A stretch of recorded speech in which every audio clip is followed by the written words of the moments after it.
भूतानमधून परतताच पंतप्रधान मोदी हे स्फोटातील जखमींच्या भेटीला पोहोचले। दिल्लीतल्या LNJP रुग्णालयामध्ये त्यांनी जखमींची विचारपूस केली आहे। रुग्णालयातील अधिकाऱ्यांशी पंतप्रधान मोदींनी चर्चा देखील केली आहे।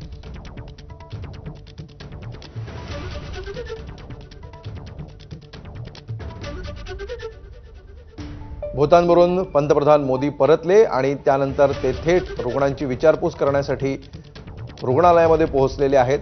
दिल्लीच्या कार स्फोटामध्ये जखमी झालेल्या सर्व रुग्णांची पंतप्रधान मोदींनी भेट घेतली आणि त्यांची विचारपूस केली। सोमेश याविषयी आपल्याला अधिक माहिती देईल। सोमेश, या भेटीविषयी। पंतप्रधान नरेंद्र मोदी हे सध्या भूतानवरून थेट आले आणि त्यानंतर त्यांनी भेट घेतलेली आहे। ती या स्फोटामधील सर्व व्यक्तींची भेट घेतलेली आहे।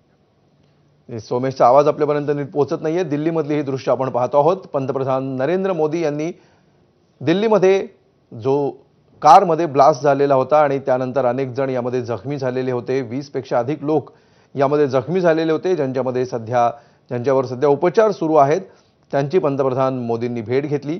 ही दुर्घटना घडली त्याच दिवशी गृहमंत्री अमित शहा यांनी देखील हॉस्पिटलला भेट दिली होती आणि त्यानंतर आता भूतान दौऱ्यावर असलेले पंतप्रधान भारतात परतलेत आणि ते रुग्णांची भेट घेत आहेत।